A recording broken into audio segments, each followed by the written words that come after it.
नमस्कार। आज के इस वीडियो में हम कक्षा 10वीं विषय गणित विषय के अंतर्गत अपन ये देखेंगे कि जो सबसे कमज़ोर विद्यार्थी है, जिनको गणित से डर लगता है, वो गणित में कैसे पास हो। इस वीडियो के माध्यम से जो भी कमज़ोर बच्चे हैं वो अगर गणित देखना चाहेंगे, गणित को समझना चाहेंगे, तो उसके लिए गणित आसान हो जाएगा और उनके पास होने की संभावना लगभग बढ़ जाएगी। तो इसमें अपने को क्या करना है, गणित को रटना नहीं है बल्कि गणित को समझने का प्रयास करना है। वो भी आसान तरीके से हम समझाने का प्रयास करेंगे। केवल एक ही वीडियो यानी इसी वीडियो को अगर आप देखोगे तो आपके अंदर पास होने का जज्बा पैदा हो जाएगा, विश्वास हो जाएगा कि मैं भी पास हो सकता हूँ।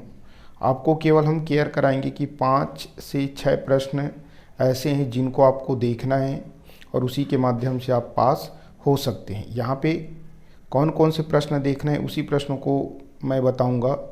साथ ही साथ ये जो प्रश्न रहेंगे इनके अलग से हल अलग से वीडियो के माध्यम से आपको दिखाया जाएगा, जिसे जाकर आप देख सकते हैं। डिस्क्रिप्शन बॉक्स में इनकी लिंक रहेगा, उसको टच करके आप सीधे वीडियो में जाकर अलग अलग वीडियो को देख सकते हैं। चलिए अपन आ जाते हैं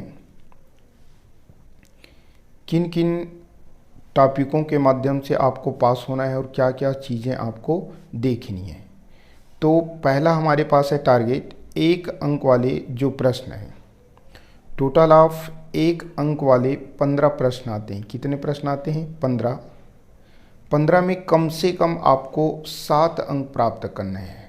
कम से कम 7 अंक। मैं आधा से भी कम टारगेट रखा हूँ। 7 अंक आसानी से आप चाहे तो पा सकते हैं।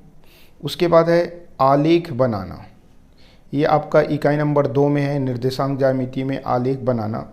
ये 4 अंक का आता है और ये इतना आसान है कि आपको ग्राफ खींचना है। ग्राफ खींचने के बाद पैमाना देना है। पैमाना देने के बाद x अक्ष में जो मान है उसको लिखना है और y अक्ष में जो मान है उसको लिखना है और ग्राफ मिलाते हुए खींच देना है।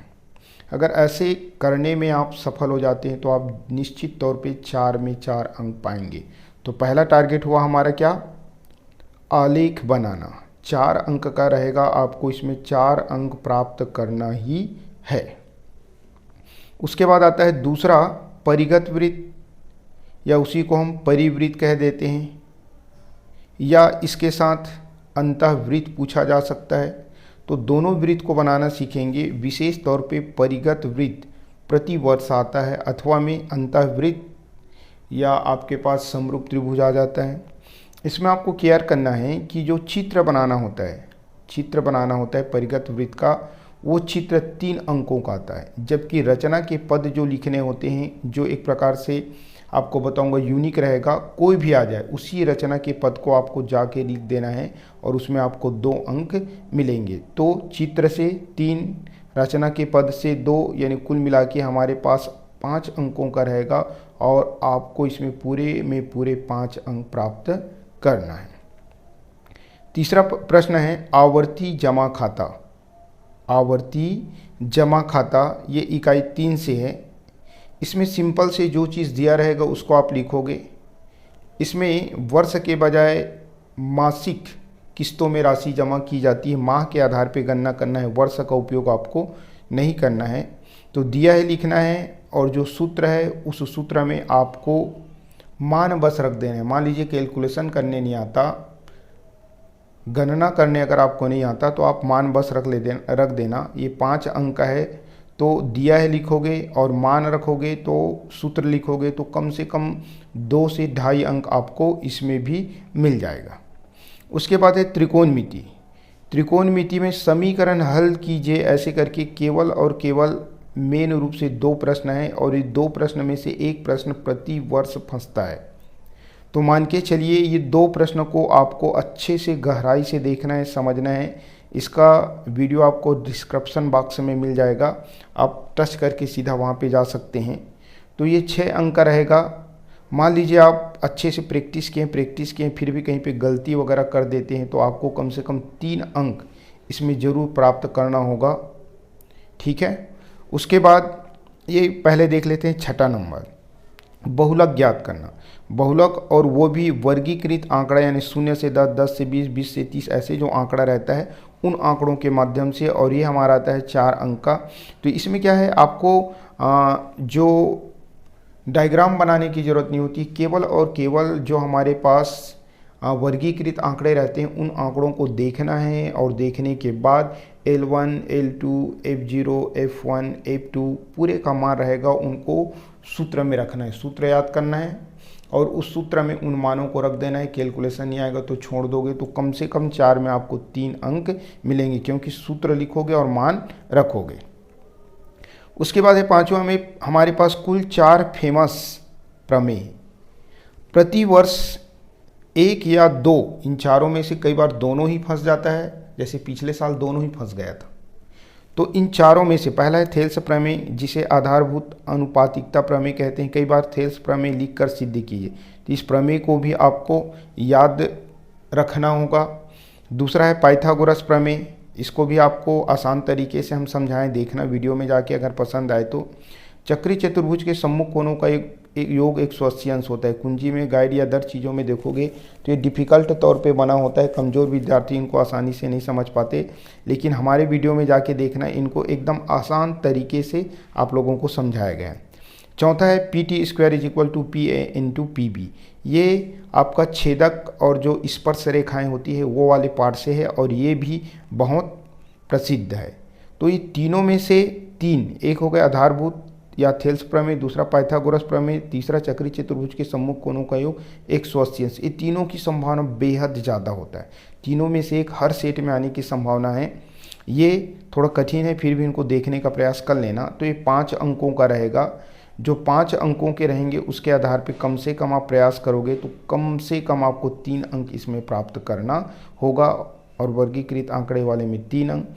तो इस प्रकार से यदि आप जोड़ोगे तो आपके पास कुल ये वाला होता है अंक, जिसका आप प्रयास करोगे तो 44, और जिसमें आपको प्राप्त करना है कितना, 27 अंक यदि आप प्राप्त करते हैं तो आप बिना ग्रेस के पास हो जाते हैं, क्योंकि 75 में आपको 25 अंक ही लाना होता है।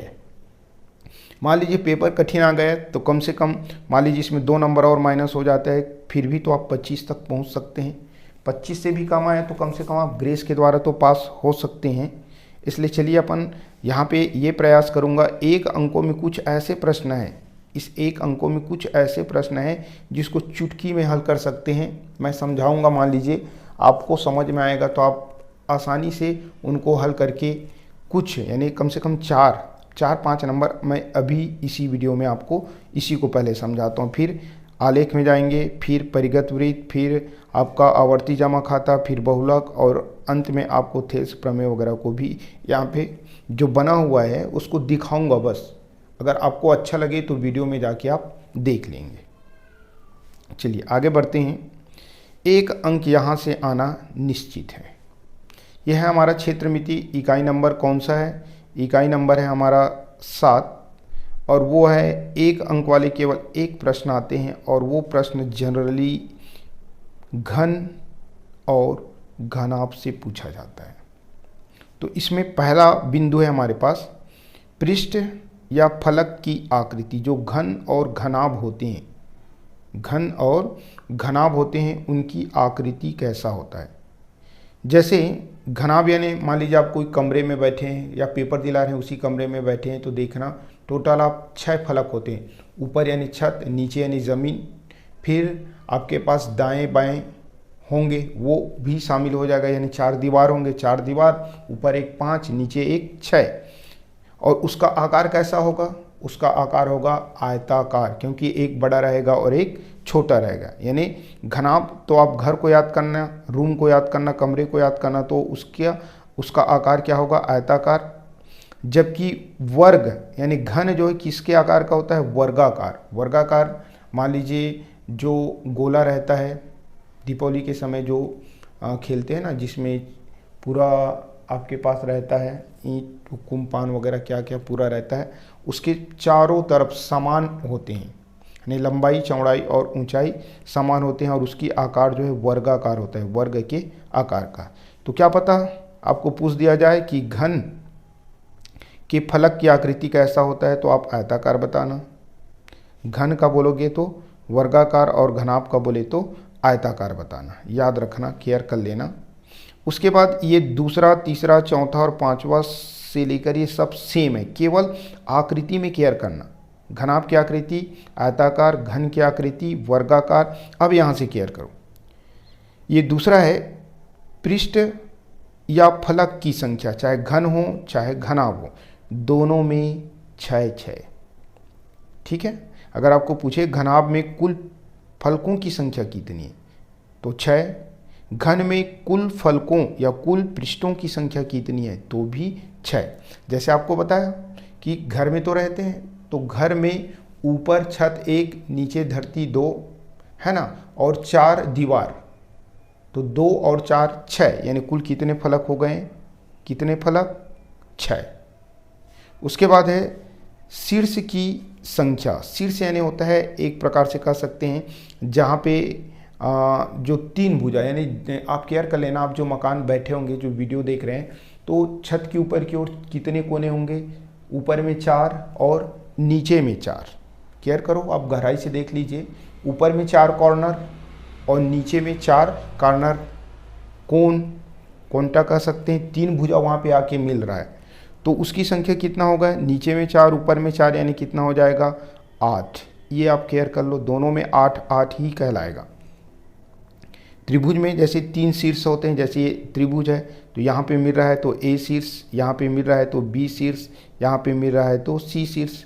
चतुर्भुज में 4 होते हैं, तो इसमें यानी हमारे पास जो घन और घनाभ है उसमें कितने हो जाएंगे? हमारे पास शीर्ष की संख्या कितने हो जाएंगे? 8। कोर की संख्या, ठीक है। कोर की संख्या को आपको ज्ञात करने के लिए क्या करना पड़ेगा? देखिए, चलो मैं मकान का ही उदाहरण दे रहा हूँ। आप वीडियो देख रहे होंगे तो भी कोई कमरे में, मकान में बैठे होंगे, तो आप केयर कर रहे हो। नीचे में जो पूरा छोर है वो कुल कितने? 4, क्योंकि आयताकार है। नीचे में 4, ऊपर में भी कितने? 4, तो 4 कितना हो गया? 8। और दीवार के जो नीचे से ऊपर की ओर जो कॉर्नर है उसको केयर करो, एक प्रकार से नीचे से लेकर ऊपर तक आए या ऊपर से नीचे की ओर आए, तो 4 कोनटा है, तो 4 कॉर्नर की सीधा ऊपर से नीचे आएगा, तो 4 वो, नीचे में 4, ऊपर में 4, तो टोटल अब कितना हुआ? 12। ठीक है। तो यहाँ पे आपको क्या बताना है? कोर की संख्या 12। अब देखना है आपको विकर्ण, आकाशीय विकर्ण, अर्थात ऐसे विकर्ण जब इसको आप रखोगे तो वो जो है दीवार को टच नहीं होना चाहिए, स्पर्श नहीं होना चाहिए आयत को। तो आप केयर कीजिए, मकान में अगर आप बैठे होंगे तो ऊपर का एक छोर तो जस्ट उसकी तिरछा रख के उधर जमीन तक ले जाओगे। ठीक है। मान लीजिए ये हमारे पास इस प्रकार से है, तो विकर्ण क्या कहलाता है? जैसे ये वाला विकर्ण कहलाता है, तो ऊपर से नीचे लाओगे तो 1। ठीक है। उसके बाद उसी में आप और केयर करो, वो एक ऊपर से नीचे आएगा तो नीचे वाले के जस्ट ऊपर में चला जाना, वो ऊपर से दूसरे वाले के नीचे में चले जाएंगे, तो 2 और 2 की 1 और 1 2 हुआ। फिर सेम दूसरे कॉर्नर में चले जाना, वहाँ से ऊपर से एक नीचे आना और नीचे से एक ऊपर आएगा, यानी आप कह सकते हैं कि वो दीवार को स्पर्श नहीं कर रहा है। तो यहाँ पे बोलेंगे आकाशीय विकर्ण की संख्या दोनों में 4। कितने होंगे? 4। यानी आप ये सोच लो कि आपके कमरे में मैक्सिमम लंबाई की जो बांस रखना है, मान लीजिए, तो वो कॉर्नर के थ्रू तो आएगा ना, एक ऊपर जाएगा और एक नीचे, तो वैसी 4 हो जाएंगे। तो कितने हो गए? 4। पृष्ठीय विकर्ण, ऐसे विकर्ण जो आयत को टच करे, पृष्ठ में टच करे। आप जो रूम में बैठे हैं 6 फलक है और हर 6 फलक के जो कॉर्नर है वो आयताकार है, यानी इस प्रकार से आयताकार है। ये एक विकर्ण और ये दूसरा। ठीक है। सब 6 फलक में 2 विकर्ण होंगे, तो 6 दूनी कितना हो गया? 12। तो इसमें 12 बोलोगे, और 4 और 12 को मिलाओगे तो टोटल आप कुल कितने विकर्ण हो जाएंगे? 16 विकर्ण होंगे। यहाँ से 1 अंक आना तय है, एकदम मौखिक याद रख लो। कैसे याद रखना है? पहला, घन और घनाभ दोनों में पृष्ठ या फलकों की संख्या कितनी होती है? तो बढ़ते एक क्रम में केयर करना। ये 6 फलक या पृष्ठ 6, शीर्षों की संख्या 8, कोर की संख्या 12, ठीक है। आकाशीय विकर्ण की संख्या 4, पृष्ठीय विकर्ण की संख्या 12 और कुल विकर्णों की संख्या 4 और 12 16। ये आपको याद रखना है, आपको 1 अंक दिलाएगा। बूंद बूंद से घड़ा भरते हैं वाला सिद्धांत में आपको चलना है। आगे बढ़ते हैं।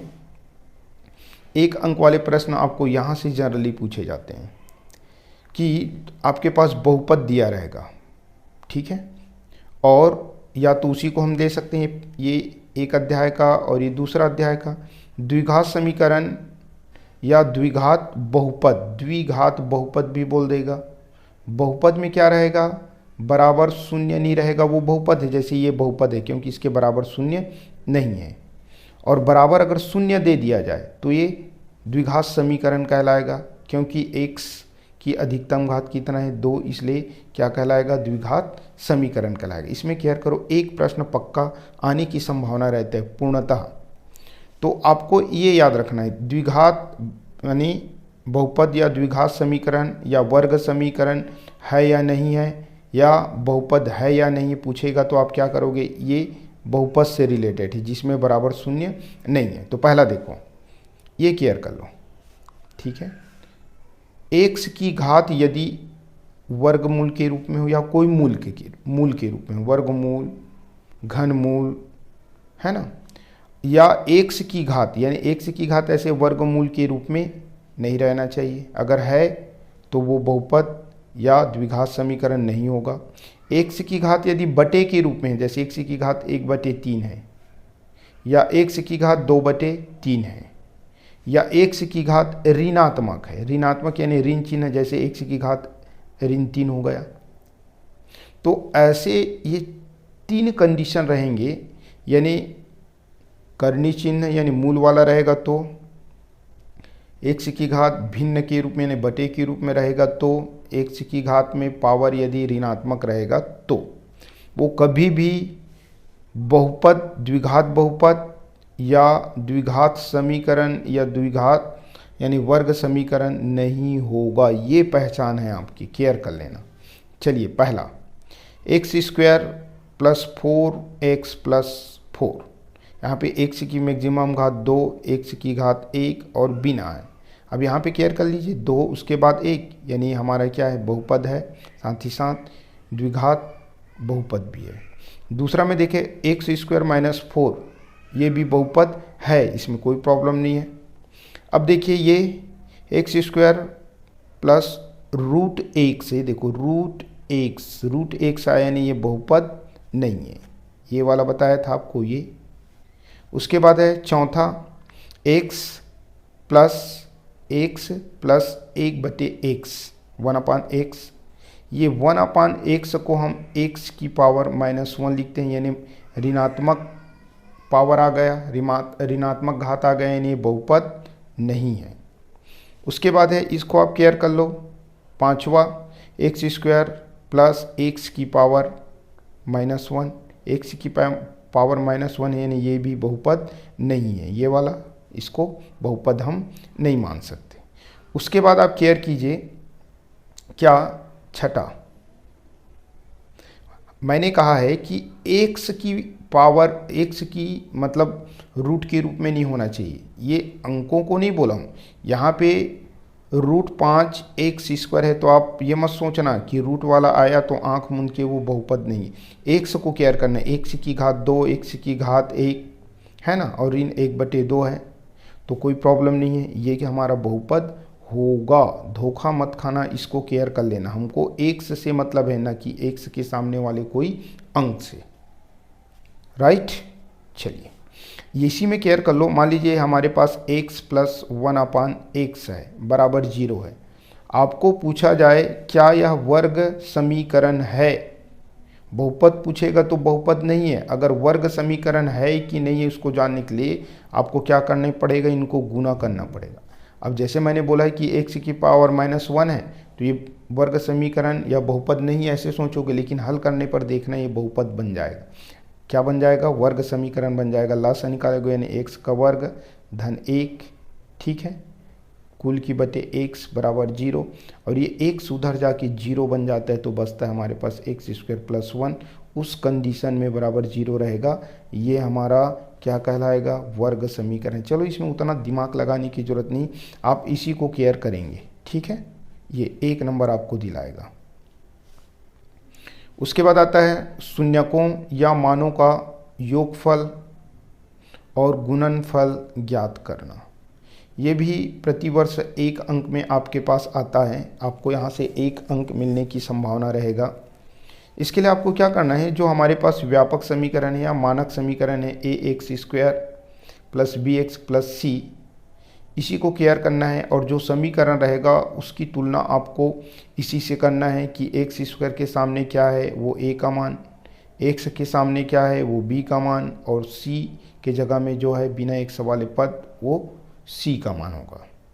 अब उसी आधार पे आपके पास सूत्र है शून्यकों या मानों का योगफल बराबर माइनस बी अपान ए, शून्यकों या मानों का गुणनफल बराबर सी अपान ए। उन्हीं मानों को यहाँ पे आपको रखना है। चलिए आप केयर कीजिए। पहला x square minus 3x plus 2, ठीक है, यहाँ पे समझा रहा हूँ आपको। ये हमारे पास x square minus 3x plus 2, ठीक है। अब आपको क्या करना है, ये यहाँ पे केयर करो, एक्स स्क्वायर के सामने जो रहेगा यहाँ पे वो a का मान होगा, एक्स के सामने रहेगा चिन्ह के साथ लेना है वो b का मान होगा, और ये जो बचेगा वो किसका मान होगा? c का मान। अब हमें क्या ज्ञात करने के लिए बोला है? मान लीजिए हमको बोला है मूलों का योगफल ज्ञात कीजिए, तो सूत्र है माइनस बी अपान ए। चलिए a का मान देख ले, b का मान देखो क्या लिखा है, ये ऋण चिन्ह को पहले लिख दो, और b का मान हमारे पास है ब्रैकेट में लिखना है ऋण 3 बटे a का मान क्या है हमारे पास? a का मान है 1, तो ऋण ऋण धन यानी हमारे पास क्या आएगा? 3। इसका उत्तर आ जाएगा कितना? 3, याद रखना। प्रैक्टिस होगा तो आप मनगणित बता सकते हैं। यहाँ पे आप केयर करो, x के सामने वाला यानी प्लस 10 और एक्स स्क्वायर के सामने कुछ नहीं यानी क्या है? 1, तो आपके पास ऋण b अपान a यानी ऋण रहेगा, और b यानी क्या है? 10 बटे एक्स स्क्वायर के सामने कुछ नहीं यानी 1, तो आपके पास आया ऋण 10, ये ऋण 10 आएगा, केयर कर लेना। दूसरा में, तीसरा में अब ऐसी मनगणित देख के बताओ, ये एक्स के सामने यानी ऋण चिन्ह रहेगा, सूत्र में ऋण b अपान a, ये ऋण लगा दो, और एक्स के सामने ऋण 7 है तो ऋण 7 लिखो, a स्क्वायर के सामने 2 है तो बटे 2 लिखो, तो ये ऋण ऋण धन यानी 7 बटे 2 आएगा तीसरा में। चौथा में देख लेते हैं, चौथा में क्या है हमारे पास? एक्स के सामने क्या है? सूत्र पहले ऋण b अपान a यानी ऋण, और एक्स के सामने 13 धन में है तो 13 बस रहेगा, और एक्स स्क्वायर के सामने क्या है? 6, तो हमारे पास आ गया क्या? ऋण 13 बटे 6, राइट। उसी प्रकार से 2 और है, इनको भी देख देते हैं। ये आपका किससे रिलेटेड हो गया? शून्य क्या, ये वाला हो गया शून्य क्या मानों का योगफल गुणनफल। अब आपको समीकरण यानी बराबर शून्य दे दिया तो समीकरण बन गया। अब समीकरण के लिए भी तो वही होगा हमारे पास, ये ऐसे रह जाएगा तो ये आपका समीकरण नहीं कहलाएगा, और दोनों जुड़ जाएगा तो वो समीकरण कहलाएगा। चलिए इसमें डायरेक्ट आप उत्तर देखिए, सूत्र में आप केयर करना क्या है? माइनस बी अपान ए, तो एक्स के सामने क्या है? -4, तो ये माइनस चिन्ह रहेगा सूत्र के कारण, और यहाँ पे लिखना है -4 अपान एक्स स्क्वायर के सामने क्या है? 4, ठीक है। ये ऋण ऋण हो गया धन, और 4 बटे 4 यानी क्या हुआ? 1, तो हमारे पास उत्तर क्या आया? 1, ठीक है। उसके बाद पुनः देखते हैं, यहाँ पे आप केयर कर लो, दूसरा वाले में आ जाओ। एक्स के सामने क्या है? ऋण 6, तो सूत्र का ऋण और ब्रैकेट में ऋण 6 बटे ए स्क्वायर के सामने क्या है? ए मतलब एक्स स्क्वायर के सामने क्या है? 6, तो ऋण ऋण क्या हुआ? धन 6 बटे 6 यानी हमारे पास कितना आया? 1, राइट। इसको भी आप केयर कर लो, x के सामने क्या है, ऋण 3, सूत्र में ऋण और ये ऋण 3 बटे x² के सामने क्या है 4, तो ऋण ऋण धन यानी 3/4 ये हमारा उत्तर है। ठीक, अब अपन देखते हैं लास्ट चौथा को आप गहराई से केयर कर लो। ये हमारा प्रश्न है, यहाँ पे आप केयर कीजिए, ऋण चिन्ह है, बटे का चिन्ह है ना, तो x के सामने यहाँ पे केयर करो कुछ भी नहीं है, ऐसे x बस लिखा है, कुछ भी नहीं है, यहाँ पे 1 मान के चलते हैं, यानी हमारे पास क्या है ऋण 1 और x² के सामने क्या है 4, तो ये ऋण और ये ऋण गुना करने पर धन, तो 1/4 ये हमारा उत्तर हुआ। तो आपको केयर करना है, यहाँ से 1 अंक प्राप्त करना है। आगे बढ़ते हैं। समांतर श्रेणी से 1 अंक आने की संभावना रहता है जिसमें प्रथम पद सर्वांतर पूछा जाता है। कोई भी श्रेणी दे दिया जाए, कोई भी अंतराल दे दिया जाए और आपको पूछा जाए यहाँ से 1 आने की संभावना और 1 यहाँ से आता है, इनको भी केयर करेंगे दोनों को। ठीक है, तो यहाँ पे आप देखिए क्या है, श्रेणी दिया है 1, 3, 5, 7 में 9वां पद ज्ञात कीजिए। कौन सा पद ज्ञात करना है, 90 नंबर का पद आपको लाना है। ठीक है, तो इसमें आपको करना क्या है, ये क्रम को आप केयर करते जाना है। अगर ऐसी बनाना चाहें तो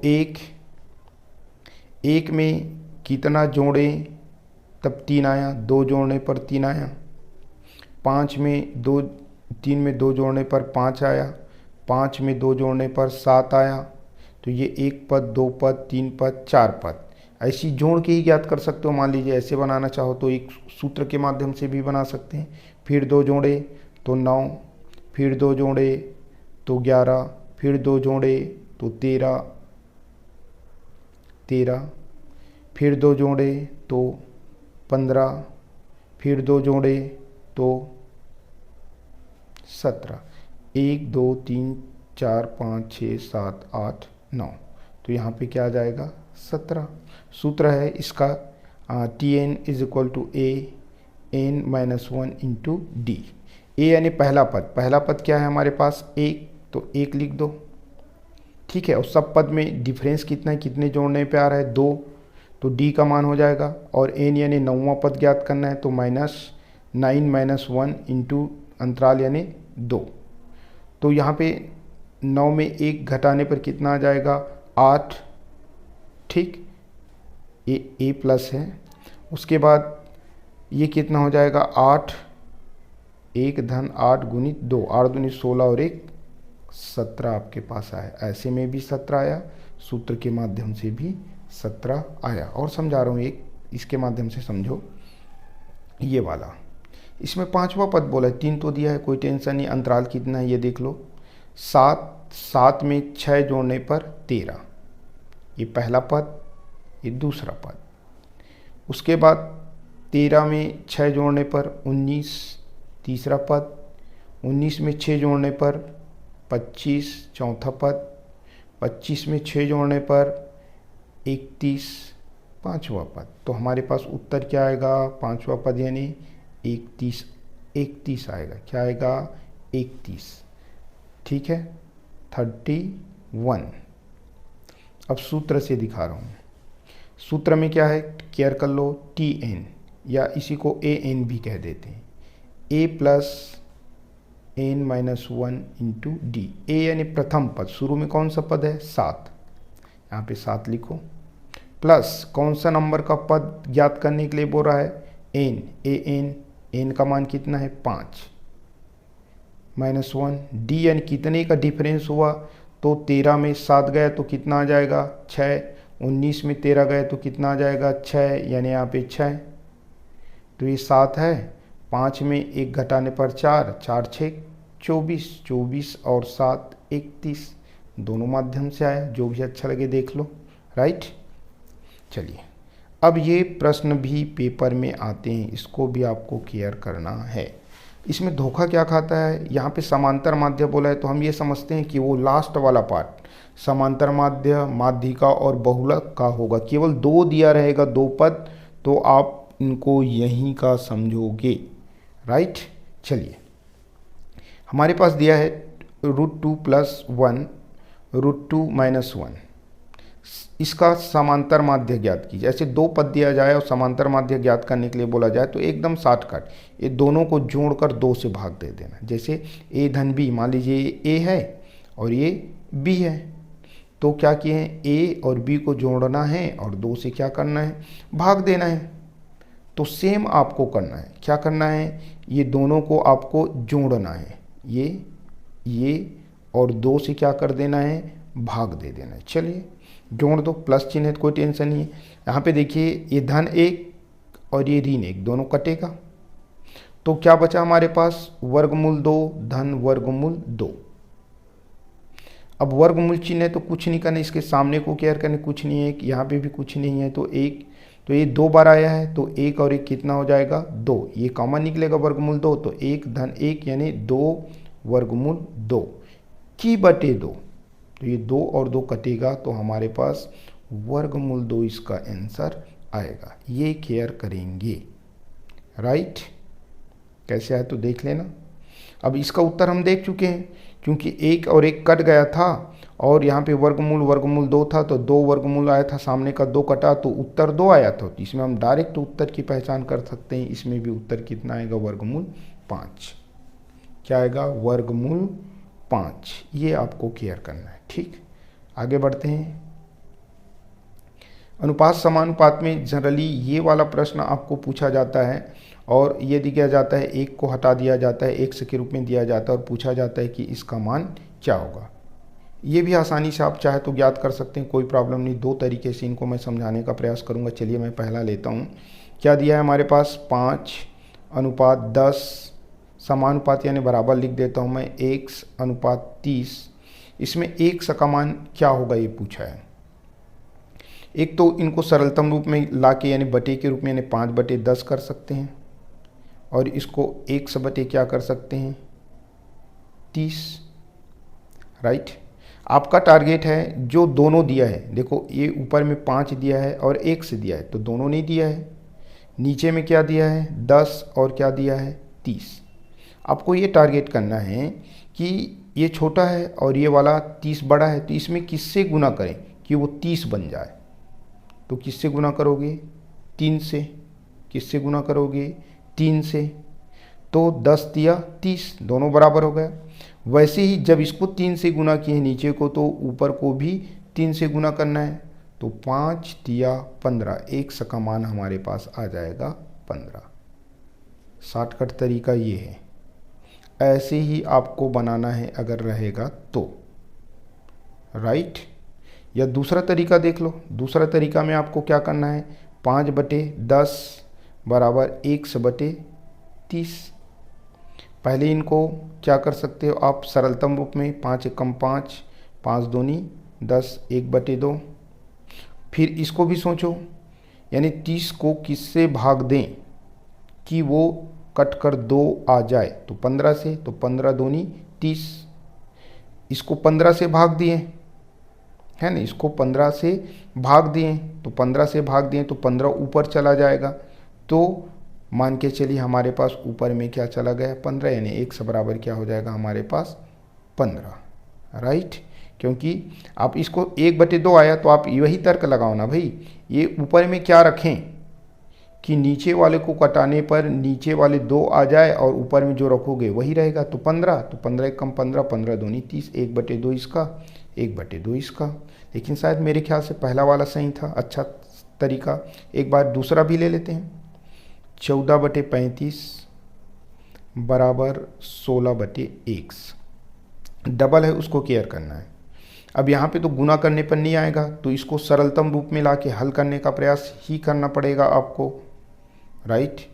तो 7 से कटा दो, 7 दूनी 14 और ये 7 पंचे 35। अब अच्छा बनेगा, ये वाला पोर्शन हमारा हट गया। अब आप केयर करो, 2 को किससे गुना करें कि वो 16 बन जाए, तो 2 को 2 अट्ठे 16, तो इसको भी तो आप गुना करोगे 8 से, 8 पंचे 40। ये आपका 1 का मान कितना आएगा, 40 आएगा। यहाँ पे आ जाएगा हमारे पास 40। अब आपका उत्तर सही है कि गलत ये चेक कर लो, ठीक है।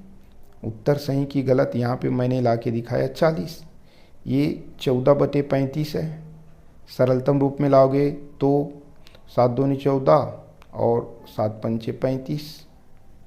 उसी प्रकार से 16/40 है। भाग दो 8 से, 8 दूनी 16 और 8 पंचे 40। दोनों का सेम सेम आया, यानी हमारा उत्तर सही है। उसी प्रकार से ये एक बचा है, इनको भी देख लेते हैं। ये 8/14 है और ये 1 कितना है, 28 है। अब नीचे वाले को हमको कटाने की ज़रूरत नहीं पड़ेगा, क्योंकि इसको गुना करने पर वो आसानी से आ जाएगा। 14 को किससे गुना करें कि 28 आए, तो 2 से। जब नीचे को 2 से हम गुना कर रहे हैं तो ऊपर को भी 2 से गुना करना पड़ेगा। तो कितना आ गया हमारे पास, 8 दूनी 16। तो इसका मान आया हमारे पास कितना, 16। उत्तर सही है कि गलत, ये यदि आप चेक करना चाहें तो चेक कर लो। ये 8 बटे आपके पास 14 है, सरलतम रूप में लाओ। किससे कटेगा, 2 से। 2 चौक 8, 2 सत्ते 14, 4/7। ये हमारे पास 16/28 है। किससे कटेगा, 4 से। 4 चौक 16, 4 सत्ते 28। ये भी 4/7, ये भी 4/7। विश्वास करता हूँ कि यहाँ से आपको 1 नंबर जरूर मिल जाए। आगे बढ़ते हैं। यहाँ से भी आपको 1 नंबर या 2 नंबर मिलने की संभावना बन ही जाता है, क्योंकि इसी इकाई से 2 अंक के प्रश्न आते हैं और जनरली इसी से पूछे जाते हैं। आपको ये केयर करना है कि ये चतुर्थांश में ये इस प्रकार से, ये वाला नीचे ये वाला है, ये आड़ी लकीर x है, खड़ी लकीर क्या है, y अक्ष है। ये x अक्ष और ये y अक्ष। गिनती करते हैं तो इसको प्रथम चतुर्थांश, इसको द्वितीय, इसको तृतीय और इसको चतुर्थ चतुर्थांश कहते हैं। आपके पास पूछा जाता है, कोई बिंदु दे दिया जाता है, जैसे 2, 3, पूछेगा किस चतुर्थांश में, ऋण 2, 3 किस चतुर्थांश में। तो यहाँ पे क्या दिया है उसको आप केयर नहीं करेंगे। एक काम करेंगे, आप पेपर में जाएंगे और जो रफ कार्य है उसकी ओर जाकर ये डायग्राम आपको ऐसे बना लेना, बस इतना ही बना देना, कोई टेंशन नहीं पालना है। ये बस आपको केयर करना है, पहला चतुर्थांश, दूसरा चतुर्थांश, तीसरा और ये चौथा। पहला में दोनों प्लस प्लस रहेगा, ये जैसे है हमारे पास, ये प्लस प्लस, x भी प्लस y भी प्लस। तीसरा में दोनों माइनस माइनस रहेगा, जैसे यहाँ पे ये देखो माइनस है दोनों, या यहाँ पर भी देख लो, x भी माइनस y भी माइनस। उसके बाद क्या करना है, ये नीचे ये दूसरा वाले में चले जाओ। दूसरा में क्या हो जाएगा, x का मान माइनस और y का मान क्या होगा, प्लस। अब जस्ट इसको उलट दो, इसमें चौथा में क्या हो जाएगा, सामने वाला प्लस और बाद वाला माइनस। केवल इसी को आपको पकड़ना है, उसके बाद आपको 1 नंबर मिल जाएगा। राइट, चलिए कैसे। ये पहला में दोनों प्लस प्लस, तीसरा में दोनों माइनस माइनस, दूसरा में दोनों शुरू वाला माइनस बाद वाला प्लस, चौथा में सामने वाला प्लस यानी x वाला प्लस और y वाला माइनस। चलिए अब उदाहरण दे के चलता हूँ। जैसे पहला आपके पास दे दिया जाए, ऋण 2 और 3 किस चतुर्थांश में। ये क्या है, इसको क्या नहीं करना, चिन्ह को देखो। पहला वाला में कौन सा चिन्ह है, ऋण, बाद वाला में कुछ भी नहीं, यानी क्या है, धन। अब देखो शुरू वाला ऋण चिन्ह, बाद वाला धन चिन्ह किस में है, तो आप आंख मूंद के बता सकते हैं, दूसरा। अब इसी को मान लीजिए ऋण 2 ऋण 3 दे देता, तो दोनों ऋण ऋण वाला हम तो जानते हैं कि दोनों ऋण ऋण होता है, वो तीसरा, तो तीसरा चतुर्थांश में चला गया। अब मान लीजिए हमारे पास दे देता 4 ऋण 5, तो चिन्ह देखो, 4 में कुछ चिन्ह नहीं यानी धन, और 5 में ऋण चिन्ह यानी ऋण। तो शुरू में धन और बाद में ऋण, कौन से वाला का है, चौथा। ठीक है, यानी कुछ भी दे दिया जाए, आपको चिन्ह को पकड़ना है और चिन्ह के आधार पे डिसाइड कर लेना है कि पहला वाला रहेगा तो उसमें दोनों धन धन, तीसरा वाला में दोनों ऋण ऋण, दूसरा वाले में x ऋण और y धन, चौथा वाला में x धन और y ऋण। विश्वास करता हूँ कि आपको समझ में आया होगा। यहाँ पे 1 नंबर आप जरूर पा सकते हैं। और एक चीज़ और केयर करना, ये हमारा मूल बिंदु है, ओ जो है मूल बिंदु है, जिसमें 0 0 है, यानी x का मान भी 0, y का मान भी 0। और आपको केयर करना है, एक्स को कहा जाता है कोटि, और नहीं, एक्स को कहा जाता है भुज और वाई को कहा जाता है कोटि। ये भी याद रखना है। चलिए आगे है, इसके बारे में थोड़ा देख लेते हैं। ये वाला पोर्शन, अक्ष यानी ये एक्स अक्ष और ये वाई अक्ष दोनों जहाँ पे कटेगा उस कटान बिंदु को मूल बिंदु कहा जाता है। ठीक है, ये वाई अक्ष है और ये एक्स अक्ष है। ठीक है, और एक्स अक्ष को ही क्या बोला जाता है, भुज, और वाई अक्ष को क्या कहा जाता है, कोटि। मैं भी कंफ्यूज हो जाता था, ये भुज और ये कोटि। याद करने के लिए तरीका बता रहा हूँ। जैसे अल्फ़ाबेट में जब हम भुज लिखोगे तो बी से आएगा और कोटि लिखोगे तो के से आएगा। तो अल्फ़ाबेट में जो शुरू में आएगा वो आपका एक्स के लिए है और जो बाद में आएगा वो किसके लिए है, वाई के लिए। एक्स के लिए तो भुज और वाई के लिए बोले तो कोटि, ऐसे पकड़ना। राइट, तो मूल बिंदु का निर्देशांक 0 0, भुज और कोटि, ये याद रख लेना। अब यहाँ पे एक प्रश्न बनाता है, क्या प्रश्न, ये वाला कई बार आ चुका है पेपर में। ये दो बिंदु, एक्स अक्ष में स्थित बिंदु की कोटि, ये एक्स अक्ष है और ये वाई अक्ष है। एक्स अक्ष यानी हम क्या बोल रहे हैं, ये भुज है, और वाई अक्ष बोले तो क्या है, कोटि है। अब बोल रहा है कि एक्स अक्ष में है, एक्स अक्ष में यानी वाई में जा ही नहीं रहा है। वाई में अगर जाएगा तो मूल बिंदु के पास ही रहेगा। तो एक्स अक्ष में स्थित कोई भी बिंदु हो उसकी कोटि हमेशा क्या होती है, शून्य होती है। राइट, ये भुज में स्थित है यानी एक्स में स्थित है तो वाई का मान हमेशा शून्य होगा। जस्ट उल्टा ले लो, वाई में अगर स्थित हो यानी वाई के जगह मान हो, ठीक है, वाई में अगर स्थित है तो वाई का मान रहेगा, तो आपके पास भुज क्या हो जाएगा, शून्य हो जाएगा। यानी आप केयर कर लो, ये ऐसे खाली स्थान में पूछा जा सकता है। एक्स अक्ष में स्थित किसी बिंदु की कोटि अर्थात वाई अक्ष का मान शून्य, और वाई अक्ष में स्थित है तो भुज अर्थात एक्स अक्ष का मान शून्य। ये भी आया है कई बार, आप केयर कर लेना। अब इसी से रिलेटेड हमारे पास प्रश्न बनाता है, क्या प्रश्न बनाता है, केयर कर लो। एक्स 0 या 2 शून्य किस अक्ष पर स्थित है, कई बार आया पेपर में। ये 2 शून्य किस अक्ष पर है, तो आप क्या करना, शुरू वाला एक्स का है, बाद वाला वाई का है। अब 0 है तो 0 वाला को तो वैल्यू नहीं मानेंगे, तो वो कौन से अक्ष पे हुआ, एक्स अक्ष पे। राइट, शून्य को छोड़ देना, आप एक्स वाई बस लिख देना जाके, जिसका मान रहेगा उसी में रहेगा। एक्स बराबर 2 यानी एक्स में रहेगा। अब इसी को 0 2 कर दूं तो ये एक्स और ये वाई, तो कौन से अक्ष में, वाई अक्ष में रहेगा। चिन्ह क्या आएगा उससे मतलब नहीं, जैसे देखो ये 2 ऋण 2 शून्य बोलूँ या 2 शून्य बोलूँ, बस 2 ही ऑप्शन हो सकता है। ये चिन्ह को आपको केयर नहीं करना है, शुरू वाला है यानी एक्स अक्ष में है, शून्य को छोड़ देना है।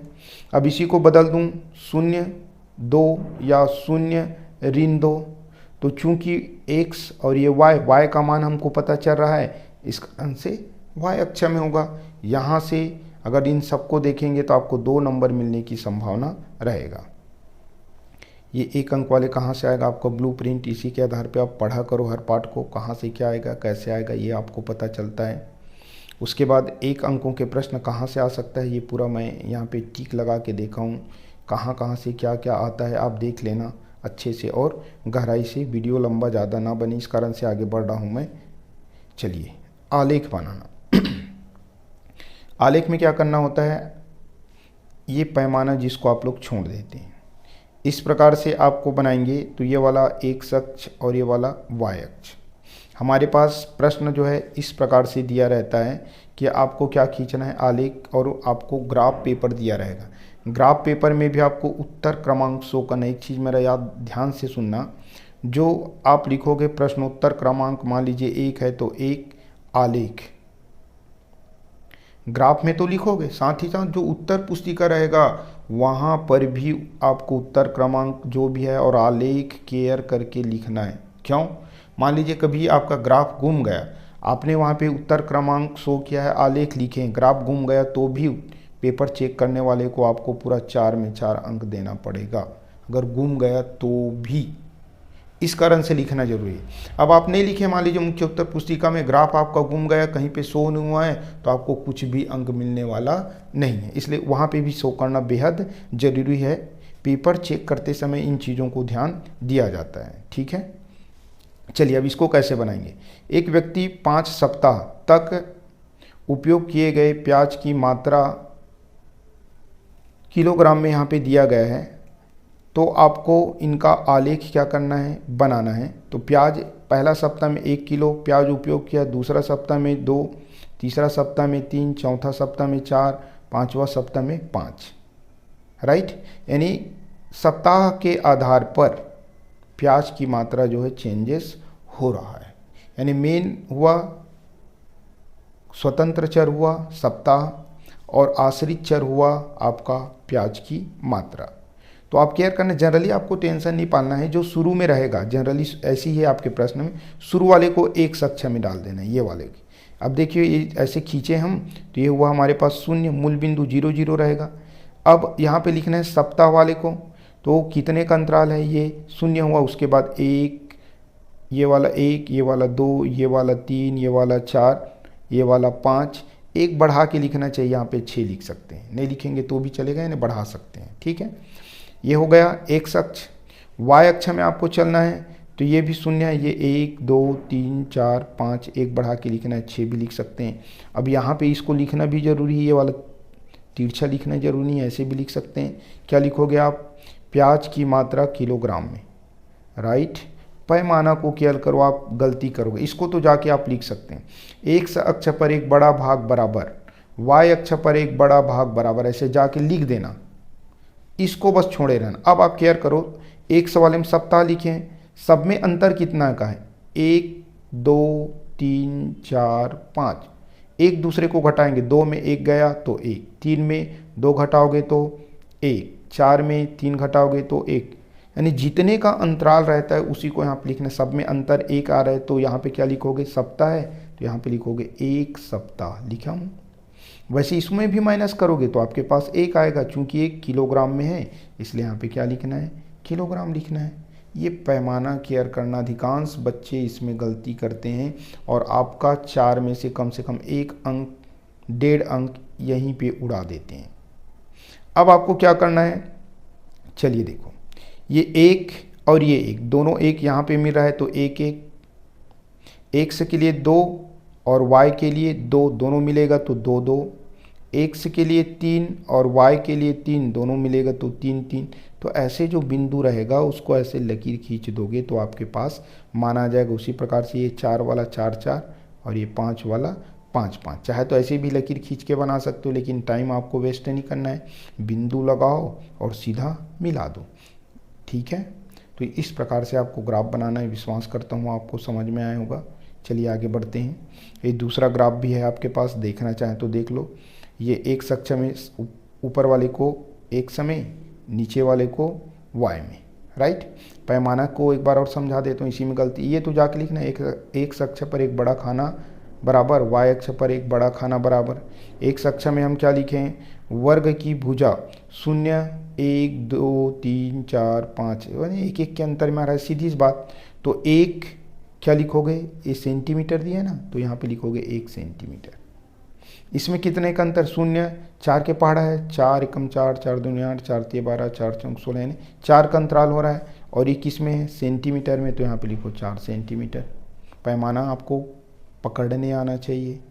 अब मान लीजिए पैमाना आप लिख दिए, ये भी ऐसे लिख दें, लिखने आ गया, ये बनाने नहीं आया तो भी छोड़ देना, इसको नहीं बनाओगे तो यहाँ पे 1 और ये सब बनाने के कारण से 2, कम से कम आपको 3 नंबर मिल जाएंगे। चलिए आगे बढ़ते हैं। 5 अंकों में आपको केयर कर लेना है। परिगत वृत्त बनाना पेपर में आने की फुल संभावना रहता है और आएगा। ये जो रचना का पद है, ये रचना का पद जाके आंख मूंद के लिख देना। यदि त्रिभुज का नाम ABC दिया हो तो पहला, दिए गए माप का एक त्रिभुज बनाएं। दिए गए माप का त्रिभुज बनाओगे, इसको बनाने के लिए पहला काम है त्रिभुज बनाना। अगर सही माप के त्रिभुज बना दिए तो आपको परिगत वृत्त बनाने में कोई प्रॉब्लम नहीं होगा। दूसरा, भुजा AB और BC का लंबसम द्विभाजक खींचा जो एक दूसरे को O बिंदु पर काटता है। तीसरा, बिंदु ओ को केंद्र मानकर तथा ओ बी की त्रिज्या लेकर एक वृत्त खींचा जो त्रिभुज के तीनों शीर्षों ए बी सी को से होकर गुजरती है, जो कि अभीष्ट परिगत वृत्त है। परिगत वृत्त की त्रिज्या को माप लेना। मान लीजिए त्रिभुज आया, आप परिगत वृत्त ऐसे बनाएं तो ये ओ से यहाँ तक की दूरी, कोई भी दूरी माप लो, जितने सेंटीमीटर आए उनको यहाँ पे आप लिखोगे, राइट। कोई भी आ जाए, अगर त्रिभुज का नाम ए बी सी आया तो इसको लिख देना, ठीक है। अगर त्रिभुज का नाम पी क्यू आर आया, इसको लिखोगे, लेकिन ए के जगह आपको क्या लिखना है पी, बी के जगह क्या लिखना है क्यू और सी के जगह क्या लिखना है आर। तो ये रचना का पद आप याद कर लेना और जाकर सेम टू सेम उतार देना। तो इसमें 2, अगर आप चित्र बनाओगे तो आपको कितना मिल जाएगा 3, तो आपका 5 बुक होना चाहिए। वीडियो में जाके देखना, अच्छे ढंग से मैं आपको समझाया हूँ, मेरे साथ साथ आपको बनाना है। आपको क्या करना है, जैसे बोला गया उसके आधार पे आपको त्रिभुज बनाना। पहला काम है त्रिभुज बनाना सीखना। मैं अच्छे से समझाऊँ, वीडियो में जाके जरूर देख लेना।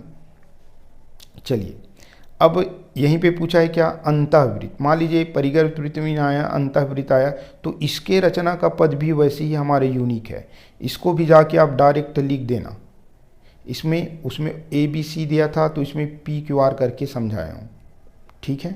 अगर पी क्यू आर वाला आया तो पूरा उतार देना, और मान लीजिए पी क्यू आर नहीं आया तो पी के जगह में ए, क्यू के जगह में बी और आर के जगह में सी आप लिख दोगे। परिगत वृत्त किसे कहते हैं, इसके आधार पे आप मान लीजिए त्रिभुज बनाओगे, ये जो अंदर में बनेगा उसको बोला जाता है अंतःवृत्त। अंतःवृत्त जो है अंतः यानी अंदर, त्रिभुज के अंदर बनेगा, ठीक है। चलिए आगे बढ़ते हैं। हमारे पास है 5 अंकों में आवृत्ति जमा खाता, सावधि जमा खाता, आयकर।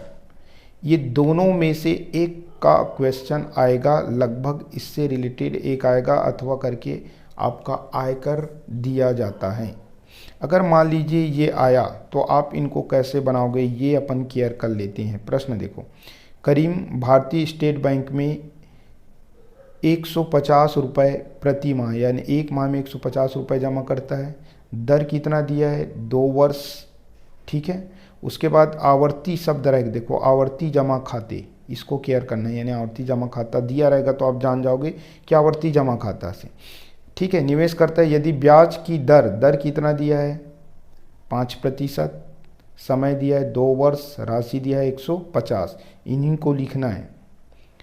तो उसे 2 वर्ष बाद कितनी धनराशि बैंक द्वारा भुगतान की जाएगी। तो चलिए आप केयर कर लो। पहला काम है हल।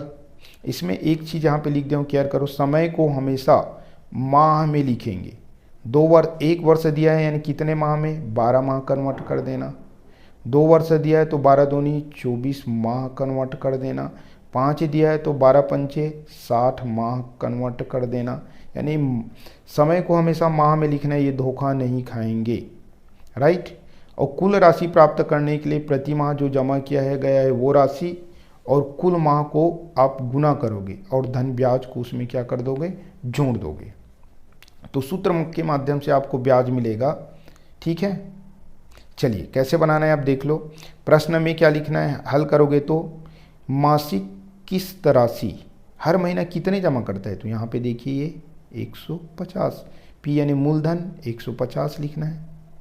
ये सब प्रश्न में ही दिया रहता है। ब्याज की दर यानी स्मॉल आर का मान, ब्याज की दर, ये देखो दर 5%, प्रतिशत में रहेगा ये।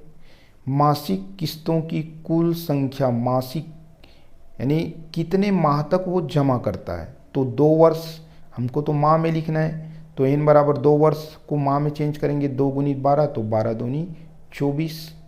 ज्ञात क्या करना है, कुल कितना धनराशि उसको मिलेगा, तो पहले तो ब्याज कितना आएगा उसको देखेंगे तब उनको जोड़ेंगे। तो ये सूत्र आपको याद रखना है, कुल ब्याज बराबर P गुणित M, P गुणित R बटे 100 इंटू N ब्रैकेट में N प्लस 1 बटे 24।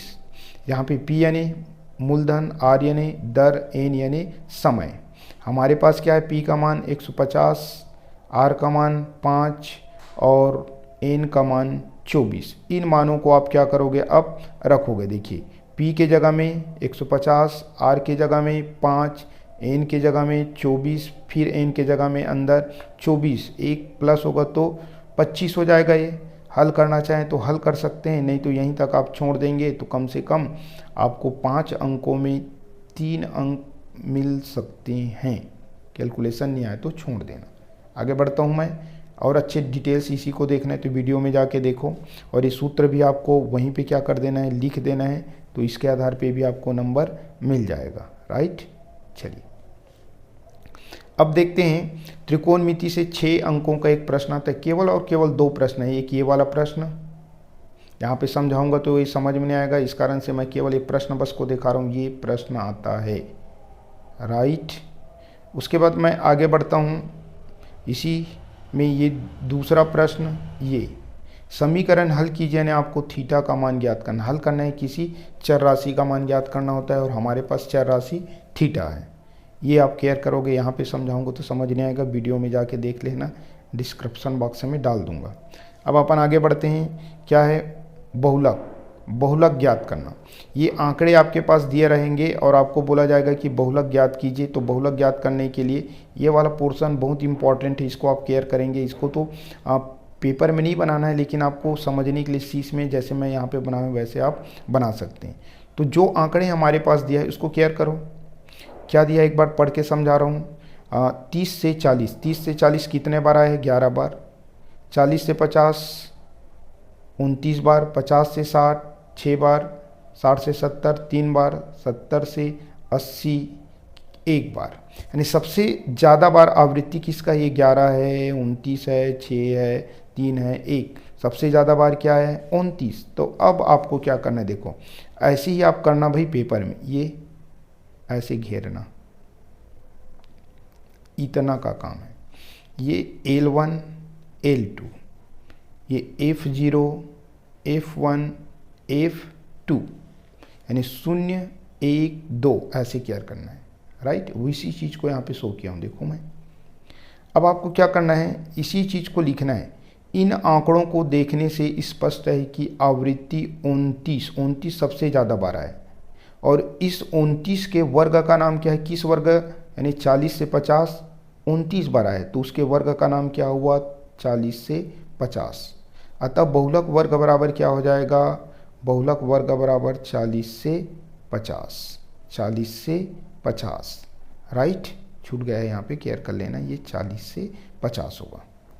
अब आपको क्या करना है, सूत्र है, सूत्र में जो जो मान रखना है हमको वो मान, चलिए यहाँ पे दिखा देता हूँ। फार्मूला क्या है, पहले ये हमारा सूत्र है, L बहुलक बराबर L प्लस ब्रैकेट में F1 minus F0 upon 2 F1 minus F0 minus F2 into H।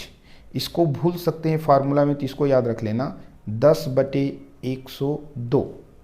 Right, इसमें F लगाना, F1 माइनस F0, 2 सामने में लगेगा तो F1, ठीक है, माइनस F0 माइनस F2, ऐसे लगाओगे तब आप नहीं भूलोगे, इसमें माइनस माइनस रहेगा, और ये F1 जो है 2 से मल्टीप्लाई हो जाएगा।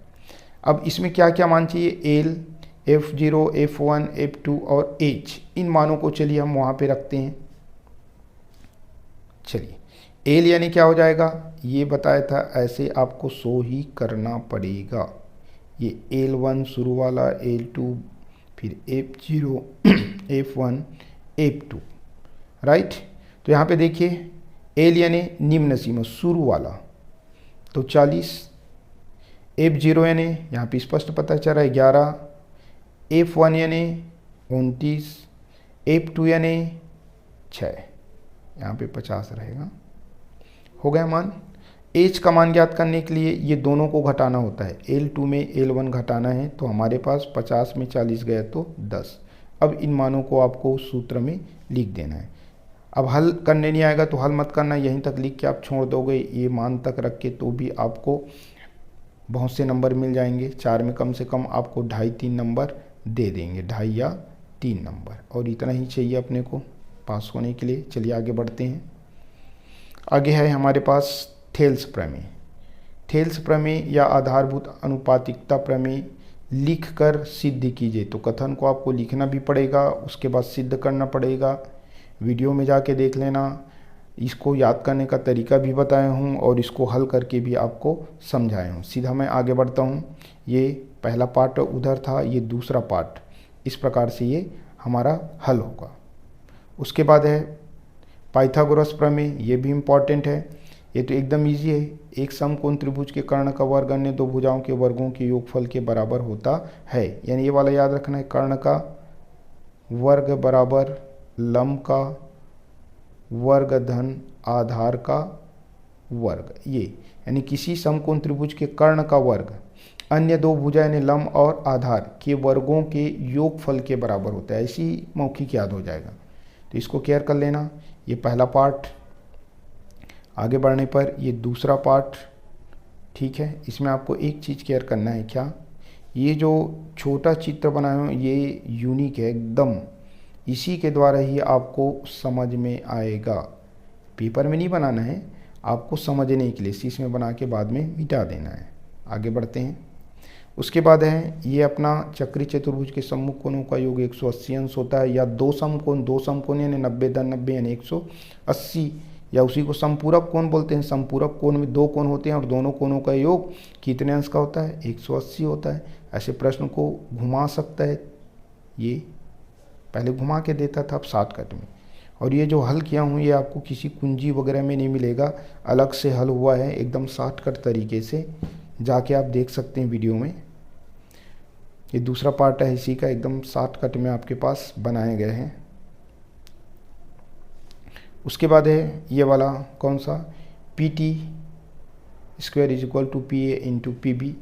इनको भी आप जाके देख सकते हैं, अलग से इनको भी मैं समझाया हूँ, ठीक है। ये वाला पोर्शन हमारा इस प्रकार से हमारा ये वीडियो समाप्त होता है।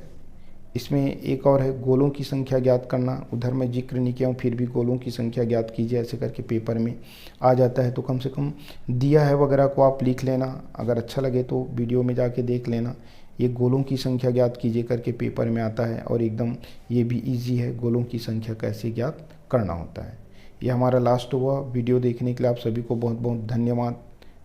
और मैं चाहूँगा कि सभी विद्यार्थी देखकर कम से कम पास कैसे होना है, किन किन प्रश्नों को देखना है, अच्छे से जाके देख लेना और आपको बेनिफिट मिले और आप अच्छे से पास हो, यही विश्वास करूँगा। वीडियो अच्छा लगे तो आप लाइक करें, शेयर करें, अपने साथ ही साथ सब्सक्राइब भी कर लें और अपने दोस्तों को ये शेयर करके बताएं कि अगर अच्छा लगे तो अपने दोस्तों के पास भी ये वीडियो भेजें। पुनः वीडियो देखने के लिए आप सभी को बहुत बहुत धन्यवाद।